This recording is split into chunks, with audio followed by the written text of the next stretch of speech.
네, 반갑습니다. 자, 이제 정부에서 이제 공인중개사 시험을 준비하고 계시는데, 반갑습니다. 저는 이제 공인중개사법을 강의하는 김상진이라고 합니다. 반갑습니다.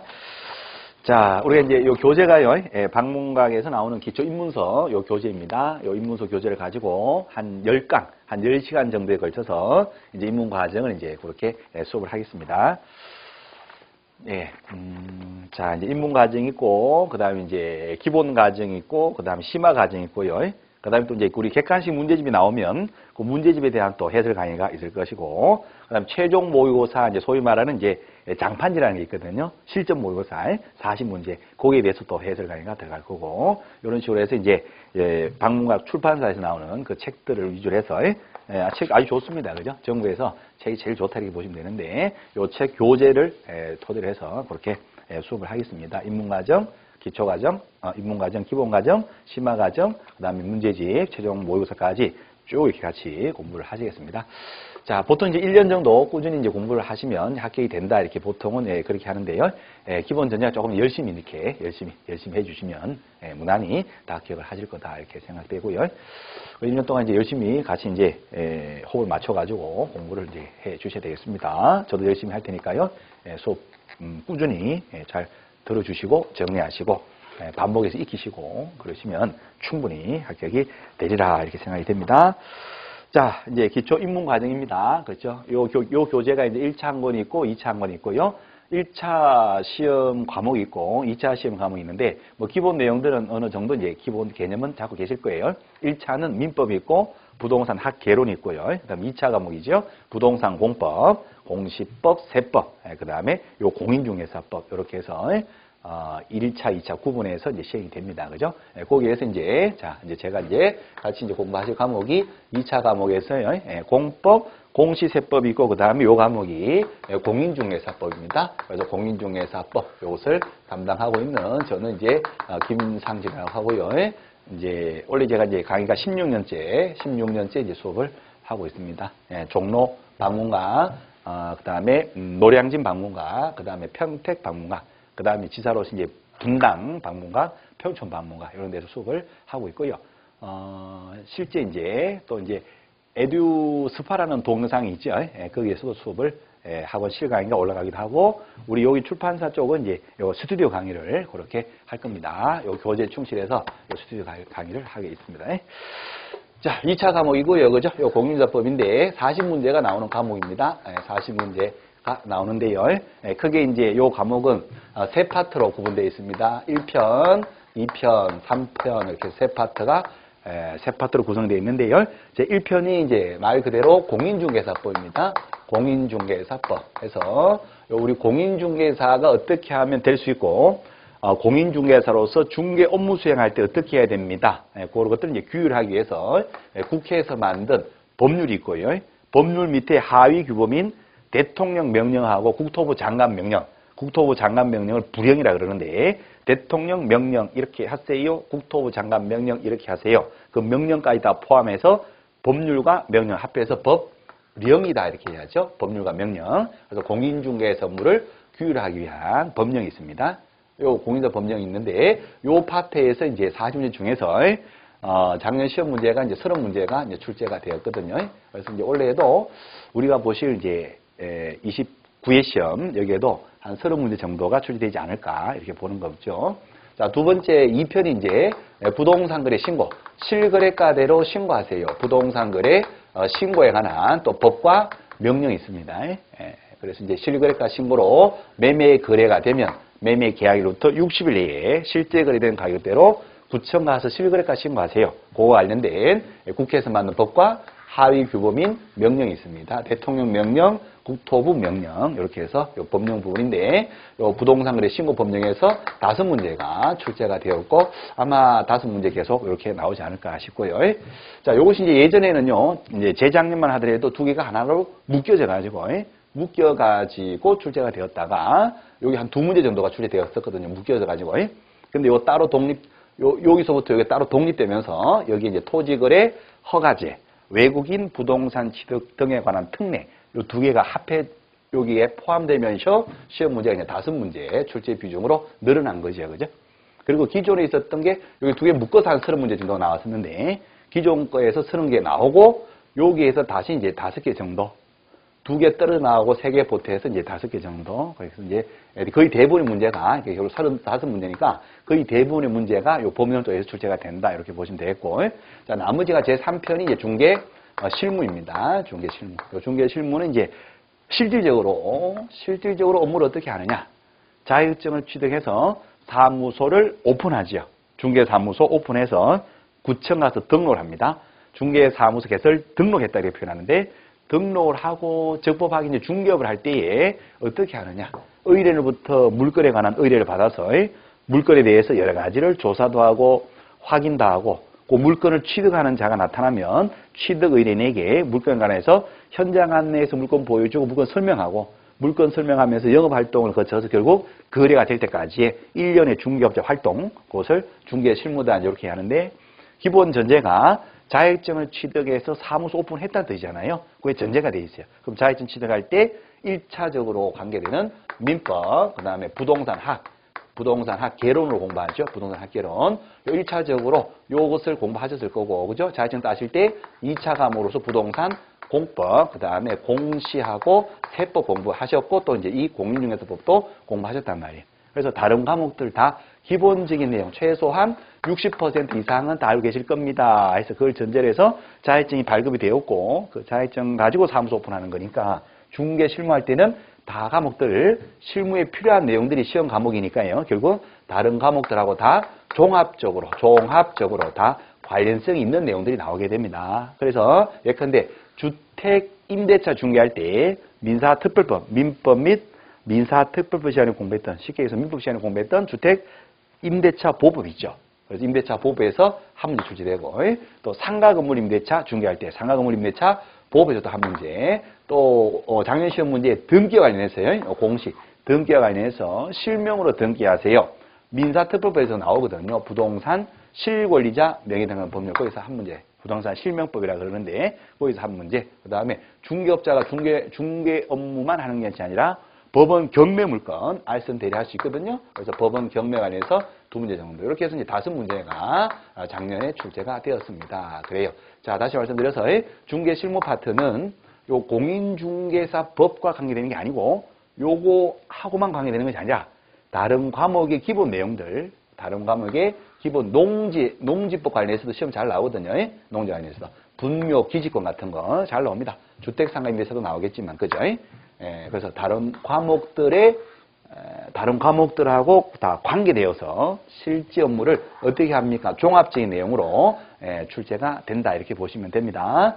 자, 그래서 이제 실무 쪽에서 한 5문제 정도가 나오는데 다른 과목들하고 다 기본적으로 연관성이 있다. 이렇게 보시면 되겠고, 다른 과목이 어느 정도 정리가 되는 시점에서 중개 실무 파트는 자연스럽게 해결이 되는 부분들도 많이 있습니다. 그래요. 그래서 일단은 입문 과정에서는 요 법령 위주로 했어요. 요 법령 위주로 거의 대부분의 문제가 나오는 이 법령 위주로 해서 기본 틀을 정확하게 이렇게 딱 잡고 계시면 되겠습니다. 거기에서 이제 나중에 우리 기본 과정, 심화 과정 할 때 살들을 이렇게 계속 추가해서 살들을 붙여가지고 이제 완성을 하고 문제풀이 할 때에 그 훈련을 하고 또 최종 모의고사에서 해서 단련을 해서 시험장에 가서 합격하시고 그렇게 하시면 되거든요. 자, 그렇습니다. 이제 이런 식으로 출제가 되어 온다 하는 거예요. 그래요. 자, 혹시 이제 시험 공고문이 있거든요. 시험 공고문에서 이제 원래 시험은 언제 봅니다 하고 이제 또 이런 과목들을 가지고 시험 봅니다. 출제 비중은 공인중개사 법령 쪽에서 70% 내외를 출제합니다. 법령 쪽에서. 실무 쪽에서 30% 내외를 출제합니다라고 시험 공고문이 그렇게 나오거든요. 근데 다른 과목들은 공시법, 세법에서 공시법 24문제 나옵니다. 세법 16문제 나옵니다. 정확하게 그렇게 나와요. 그런데 우리 공인중개사법은 특이하게도 시험 공고는 70% 내외, 30% 내외라고 했는데 40문제 중에서 30%면 12문제 나와야 되잖아요. 그죠? 근데 12문제가 나오질 않고 이 정도 출제가 된다는 얘기예요. 그래서 시험 공고문하고 조금 요 과목 자체는 출제 비율이 조금 다르다는 거예요. 그래서 시험 공고문 요 70%, 30%가 나온다 생각하지 마시고 실질적으로는 이렇게 출제가 되었다는 거, 요걸 참조하셔야 된다는 거. 그렇습니다. 자, 그리고 이제 자, 그리고 있잖아요. 공인중개사 법령 쪽에는요, 이 필수 서식들이 들어가 있거든요. 그래서 확인 설명서 같은 거, 그 서식들이, 우리 기본서에는 실무 쪽으로 이제 나와 있는데, 그렇죠? 우리 수업은 기본서를 충실로, 요 과정을 가지고 충실히 하는데, 다만 서식은 우리 법령 쪽에서 공부를 할 거예요.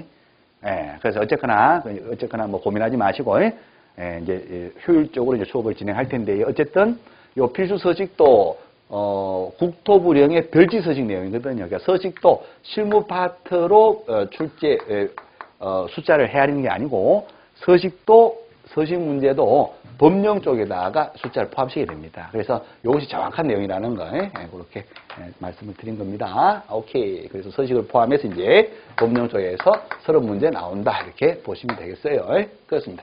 자, 그럼 이제 공인중개사 법령은 어떤 내용으로 구성되어 있습니까? 조금 더 이제 구체적으로 기본 체계를 한번 쭉 잡아보겠습니다.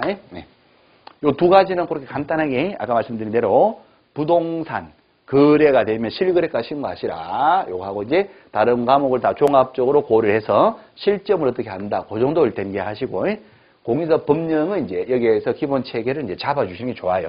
거의 대부분의 문제가 요 파트에서 출제가 되니까 요 체계는 바로 이제 잡아주십니다. 자, 체계 보겠습니다. 자, 공인중개사 법령 쪽인데요. 어떤 내용들로 구성이 되어 있습니까? 이제 맨 앞에 이제 총칙이라는 부분이 나옵니다. 총칙. 총체적이고 기본적이고 공통적이다. 뭐 그런 개념인데, 뭐 기본적인 규칙이다. 총체적 규칙이다. 이렇게 보시면 됩니다. 전반적으로 전범에 걸쳐서 기본이고 다 기본적으로 다 관계되는 그런 총체적인 규칙이다. 이렇게 보시면 되는데, 여기에는 이제 세 가지 내용이 나옵니다. 제1조 법 제정의 목적이 나옵니다. 국회에서 이걸 만든 목적이 나오고요. 두 번째가 제2조가 용어의 정의가 나오죠. 이런 용어는 이런 말로 쓰자 하는 거. 제3조는 중개 대상물이 나옵니다. 그래서 중개 대상물. 그래서 이 중개 대상물은 오로지 우리가 즉 중개업을 하는 중개업자, 전문가지요. 부동산 전문가. 지금은 이제 뭐라고 얘기합니까? 그러면 개업, 공인, 중개사다 이렇게 얘기하는데 이 부동산 전문가입니다. 소위 말하는. 예전에는 중개업자라 그랬어요. 중개업을 전문적으로 하시는 중개업자, 타짜, 전문가 그 개념이고 지금 현행법에서는 개업, 공인중개사 이제 그렇게 표현합니다. 오로지 이 부동산 전문가만이 중개업을 하고 중개 보수 수수료를 받을 수 있는 그러한 대상이 되는 물건이다 그런 말이 됩니다. 자, 전문가가 아닌 일반인들은 이 중개 대상 물건에 대해서 중개업을 해서는 안 됩니다. 하게 되면 다 처벌됩니다. 일반인들은 손을 대서는 안 돼요. 오로지 부동산 전문가만 중개업을 할 수가 있는 그런 대상물.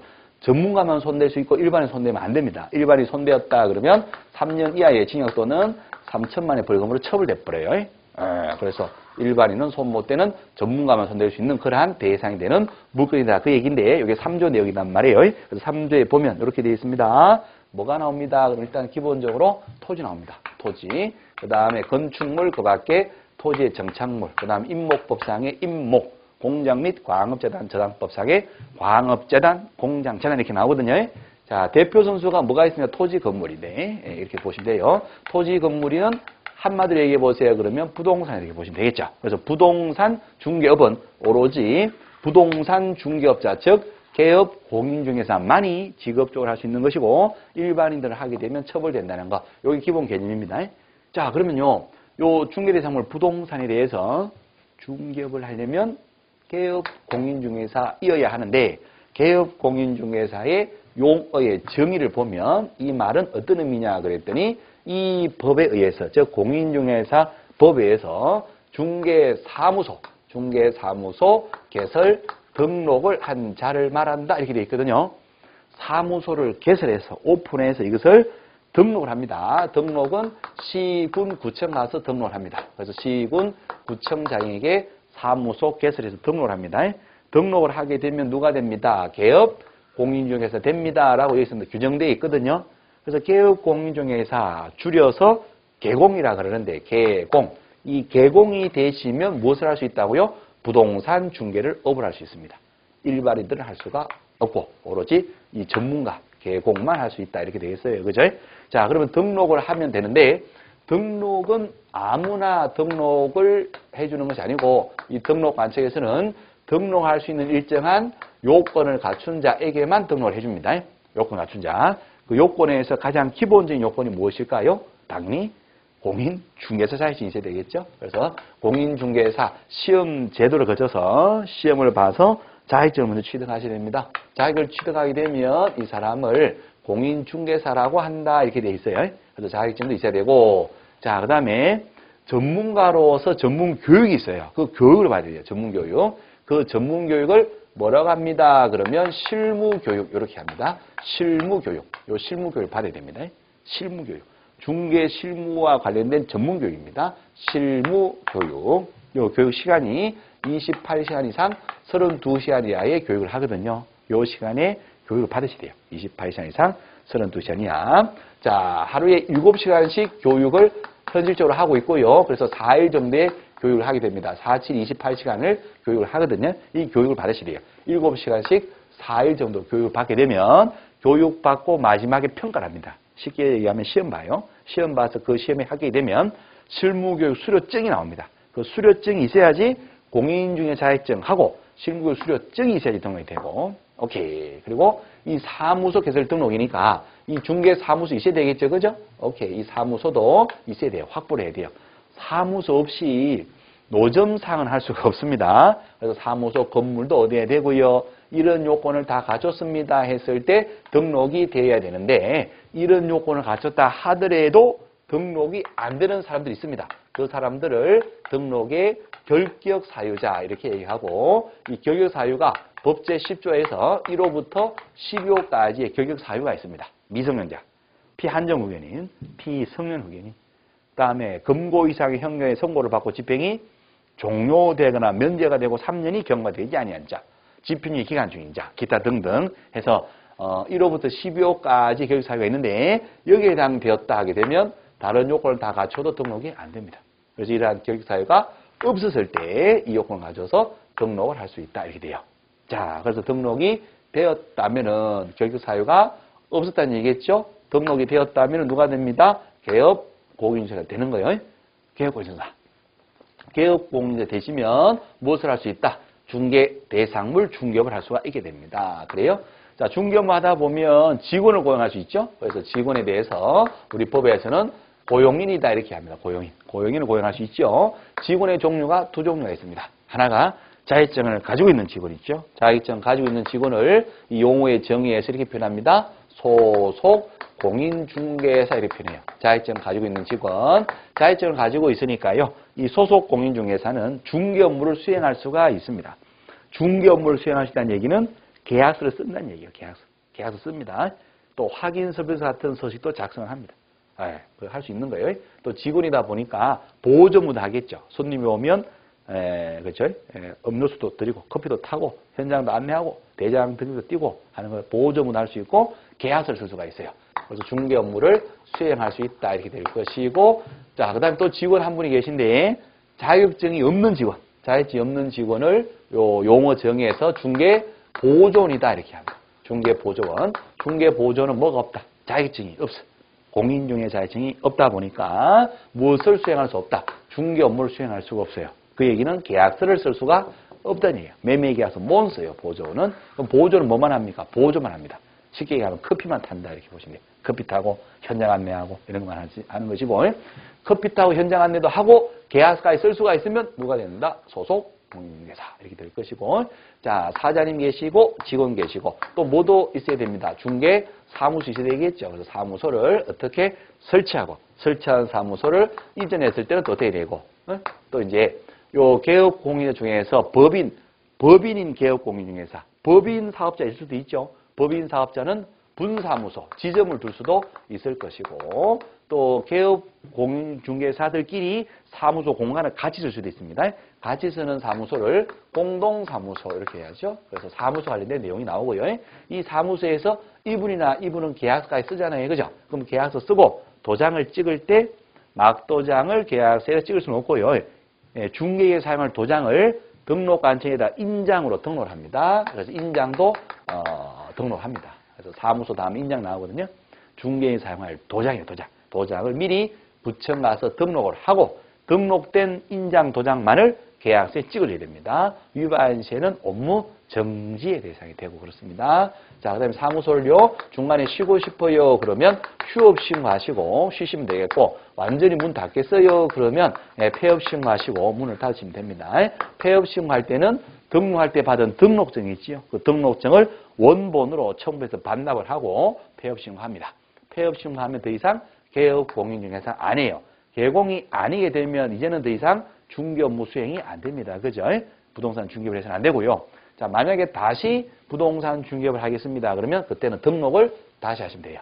등록을 다시 하시고, 그렇죠? 부동산 중개업을 수행하시고, 또 하기 싫어요. 폐업 신고하고 등록증 반납하고, 또 그다음에 또 일을 하고 싶어요. 또 다시 등록하고, 뭐 몇 번이라도 언제라도 폐업했다가 다시 재등록했다가 또 폐업하고 재등록하고 얼마든지 관계가 없습니다. 얼마든지 가능하다는 거예요.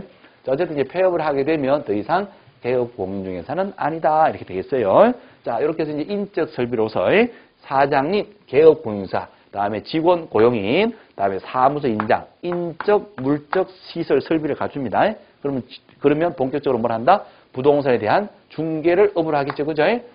등록하시게 되면 이쪽으로 가볼까요? 부동산 중개업을 하는데, 이 중개업을 할 때에 어떻게 해야 됩니까? 해서 중개업에 의무사항하고 권리가 나옵니다. 권리와 의무가 나오는데, 이 의무가 8가지 의무가 있습니다. 중개업무 수행할 때, 이런 식으로 중개업무 수행하세요. 8가지 의무가 나오는데요. 첫째가 이제 기본 윤리, 신의와 성실로서 공정하게 중개업무 수행해야 돼요. 중개라고 하는 것은 그죠? 말 그대로 사람 사이에 개입되는 형태니까 매도인 입장에서만 생각하지 마시고 매수인 입장에서만 생각하지 마시고 중간에 개입하는 거니까 공정하게 그죠? 좌로나 우로나 치우치지 말고 공정하게 매도인도 충분히 고려를 하고 매수인도 충분히 고려해서 중간에 공정하게 중개 업무를 수행할 기본적인 윤리 측면에서 의무가 있을 것이고 또 의뢰인의 비밀을요. 중개를 하다 보면 의뢰인의 비밀을 알 수 있는 경우가 돼요. 의뢰인의 비밀. 사적인 비밀일 수도 있는데 그 비밀을 또 지켜줘야 됩니다. 비밀을 준수할 의무가 있습니다. 그죠?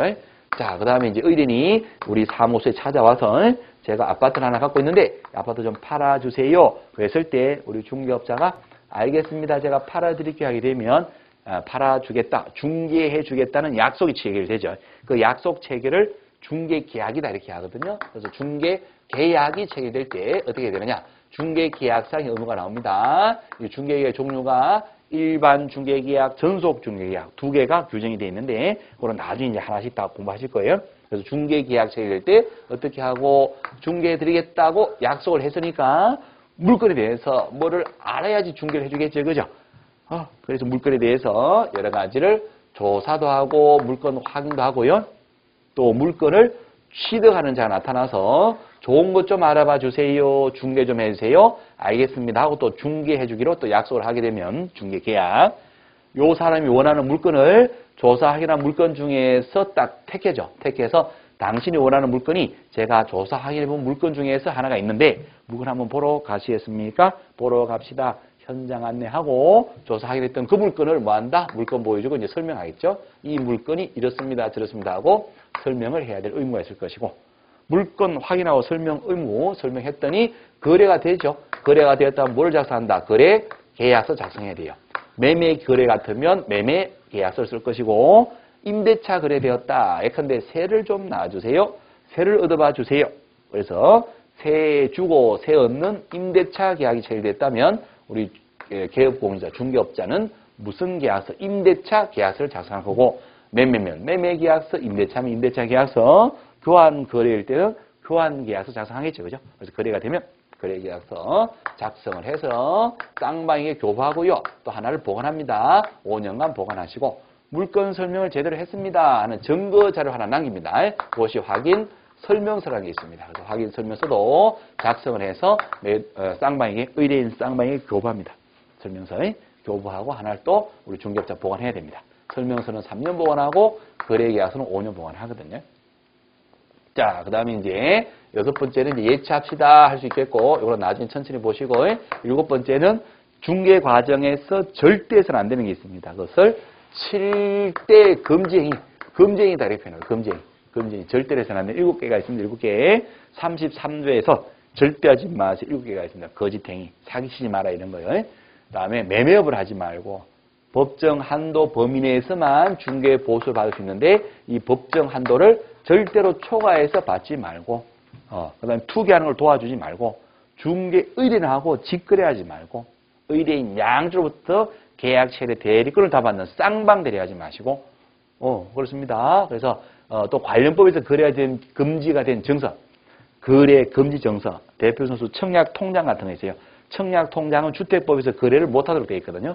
거래가 안 되는 청약 통장을 중개에 매매하지 마시고 이제 그런 내용들 33조에서 절대 해서는 안 되는 이것까지 금지가 있고 위반하게 되면 사고 났죠? 중개 사고 제대로 하세요. 위반해서 사고 나고 하지 마세요. 그런데 해버려갖고 사고 나는 경우가 있어요. 그때는 중개업자 돈 물어줘야 되겠죠. 자신의 고의나 과실로서 거래 당사자에게 재산상의 손해를 발생했으니까 그 손해에 대해서 배상할 책임이 있죠. 손해배상 책임. 이 배상 책임을 보장하기 위해서 업무를 개시하기 전까지 미리 업무 보정을 설정해야 됩니다. 업무 보정. 업무 보정을 설정하는데 쉽게 얘기하면 뭘 들어라? 보험 들어라. 보험에 가입하라. 그 말이 돼요. 그래서 개인 사업자는 1억 원 이상의 보험을 가입해야 되고 법인 같으면 2억 원 이상의 보험을 가입해야 됩니다. 그래서 업무 보정도 설정하는 업무까지 있는 겁니다. 손해배상 및 업무 보정해서요. 1번의 기본율부터 8번의 손해배상 업무 보정까지 해서 8가지 의무가 됩니다. 손해배상 업무 보정 이렇게 손해배상 및 업무 보정 해서 8가지 의무가 있다 이렇게 되겠고 자 그다음에 권리로서는 이제 보수를 받을 수 있는데 이 중개 보수 소위 말하는 복비란 말이에요. 복비. 이 복비는 법정 한도가 있어요. 법에서 정해진 한도. 그 한도 범위 내에서 받으셔야 됩니다. 그래요. 자, 이렇게 이제 권리와 의무 관계가 끝이 나게 되면 이제는 또 뭐가 나옵니까? 그러면 개공들 간의 상호 협력으로 가요. 중개업자끼리 자, 상호 협력으로 하는데 무엇을 가지고 협력합니까? 그러면 거래 정보망이라는 게 있습니다. 인터넷 사이트. 거래 정보망이라는 인터넷 사이트가 있어요. 오로지 이제 우리 개업공인중개사, 즉 중개업자만 이용할 수 있는 거래 정보가 관련되는 인터넷 사이트, 인터넷망입니다. 거래 정보망. 여기다가 물건을 올리는 중개업자가 있고 이걸 통해서 물건 정보를 제공받는 중개업자가 있어요. 그래서 인터넷을 통해서 정보를 주고받으면서 중개업자 둘이서 공동 중개를 하겠죠. 그래서 상호 협력하고 관계될 것이고 자, 중개업자끼리 모여서 단체를 만들어요. 단체. 그 단체를 뭐라고 합니다? 공인중개사 협회다 이렇게 합니다. 협회. 그래서 협회와 관련된 내용도 나옵니다. 이 협력 부분이 끝이 나게 되면 이제 보충하는 규칙이다. 그래서 보칙이 나오거든요. 보칙. 이 보칙은 뭐냐 그러면 군데군데를 보충하는 규칙이다. 그 말이에요. 군데군데. 그래서 업무 위탁. 그 다음에 포상금 제도. 포상금. 뭔가를 잘못한 자를 신고 고발하는 자에게 포상금이 지급되는데 간첩 신고하면 포상금 지급받듯이 우리 중개법에 간첩이 4분 계십니다. 여기에 중개질서, 기본질서를 무너뜨릴 수 있는 간첩이 4분 계셔요. 한번 찾아보세요. 누가 있을까요? 나중에 나옵니다. 그래서 자격증 빌려주고 빌려받고 등록증 빌려주고 빌려받고 부정한 방법으로 등록을 하고 등록도 하지 않고 무등록으로 부동산 중개를 하고 기본 질서를 무너뜨리는 그 사람들이 4분이 계신데 그분을 간첩이라 그래요. 그 간첩 신고하면 돈 줍니다. 신고한 자에게 건당 50만 원 돈 줘요. 한 건당 20건수 신고를 하게 되면 1000만 원 이렇게 되는 거예요. 그래서 포상금제도 나오고요. 그 다음에 이제 행정수수료 뭔가를 할 때 내는 돈이 있습니다. 등록 신청할 때도 돈 내야 되고 시험 볼 때 원서비도 내야 되고 사무소 개들 등록할 때 또 수수료 내고요. 분사무소를 신고할 때 수수료 돈 내고 신고하고 받은 신고 필증을 제휴받고 등록증을 제휴받고 자격증 제휴받을 때 그때도 돈 내는 거예요. 그래서 돈 내는 경우 6가지 포상금, 수수료 이런 것이 이제 보칙이 나오고 요거는 돈 내는 경우고 요거는 돈 받는 거예요. 복비. 요거는 행정상의 수수료고. 자, 보칙 뒤에 이제 벌칙이 나옵니다. 제대로 하지 않게 되면 다 처벌한다는 거예요. 벌칙. 다 처벌해요, 처벌. 그래서 뭐 자격증을 빌려주면 자격증을 취소한다든가 등록증 빌려주면 등록을 취소한다든가 또 자격 정지, 업무 정지 500만 원 이하의 과태료, 100만 원 이하의 과태료 형벌로서는 1년 이하의 징역 또는 1천만 원 이하의 벌금 또 3년 이하의 징역 또는 3천만 원의 벌금 이런 식으로 해서요. 위반 시는 다 처벌한다 하고 공인사법이 이렇게 끝이 나게 됩니다. 그래서 요 내용 가지고 이제 기본 틀을 잡으시고 요 내용에다 살들을 계속 붙여가지고 공인사 법령에 대해서 공부를 하시게 됩니다. 자, 대충 이제 지금 기본 틀은 잡으셨어요. 그죠? 요런 내용 가지고 공부하겠구나 하고 대충 감은 잡으셔야 됩니다. 다시 말씀드려서 이쪽 다시 갈까요? 다시 가시면 맨 앞에 뭐가 나온다? 맨 앞에 총칙 나옵니다. 총칙. 맨 앞에 총칙이 나오는데 여기에는 기본적인 규칙이죠. 기본 규칙. 첫째가 법적인 목적, 둘째 용어 정의, 세 번째가 중개대상물. 여기서부터 논리가 흐름이 시작됩니다. 중개대상물에서 그죠? 누구만 할 수 있다? 개업공인도만 할 수 있어요. 그럼 개공이 되려면 사무소 개설 등록해야 되는데 등록하기 위해서는 등록에 필요한 요건을 갖춰야 돼요. 요건. 그래서 시험을 거쳐야 되고 그다음에 실무, 교육 전문교육도 받으셔야 되고 교육사회는 없어야 되고 등록이 되면 개공이 되고 인적, 물적, 설비를 갖춰서 중개업을 하는데 중개업은 어떻게 해야 됩니까? 해서 8가지 의무사항이 있고요. 권리는 복비받을 수 있다는 것인데 의무사항에서 기본 윤리가 있고 그죠? 중개해 주기로 약속할 때 되게 되고 물건 확인 설명 어떻게 하고 또 거래 계약서는 어떻게 작성하고 설명했다는 증거로서 확인 설명서는 어떻게 작성하고 그다음에 예치 통과 검증이 절대 해서 안 되는 7가지 검증이 있고 위반해서 사고 나면 손해배상 책임 돈 물어줘야 되는데 물어줄 돈이 없으면 곤란하니까 의뢰대에 물어줄 돈이 없으면 배상이 안 되니까요. 곤란하니까 미리 뭐 한다? 보험 들어라 하는 거. 보험도 미리 가입하셔야 되고 그렇죠? 이러한 의무사항 잘 지키면서 중개업을 하시고 복비 받을 때는 법에 정해진 한도가 있습니다. 한도. 그 한도를 절대로 초과하지 마시고 예컨대 10억짜리 토지가 매매가 되었다. 0.9%까지 받을 수 있거든요. 0.9%니까 10억에 0.9% 900만 원까지만 토지 매도인한테 땅 주인한테 받을 수 있는 것이고 매수인한테도 900만 원까지 받을 수 있어요. 둘이 다 양쪽 다 받게 되면 1,800만 원이 있어요. 그 1,800만 원 한도를 절대로 초과해서 받으시면 안 된다는 거. 그렇죠? 협력할 때는 인터넷 통해서 정보 주고받기도 하고 그죠? 또 단체를 만들어서 중개 제도를 개선하자 이런 것들을 또 실현할 수도 있을 것이고 보호처분 규칙이 있을 것이고 위반 시에 이제 이런 것들 뭐라도 위반하게 되면 벌칙으로 처벌될 텐데 행정처분으로서 취소처분 자격증이 날아가는 경우 등록증이 날아가는 거 다음에 업무정지 자격증 6개월까지 영업정지 먹을 수도 있겠고 또 취소될 수도 있겠고 그죠? 그다음에 과태료에 태만했을 때 의무를 과태 태만했었다 게으르다는데 부과되는 돈입니다. 사무소 예컨대 이전하면 이전 신고를 10일 내에 하셔야 돼요. 사무소 이전 신고 10일 내에 해야 되는데 10일 내에 하지 않았단 말이에요. 그때는 100만 원의 과태료. 물건 설명할 때는 제대로 해야 되는데 반드시 근거 자료를 제시하고 성실하고 정확하게 설명해야 되는데 근거 자료 제시하지 않고 대충 설명했다. 또 설명해야 될 설명사항이 법에 쭉 다 정해져 있습니다.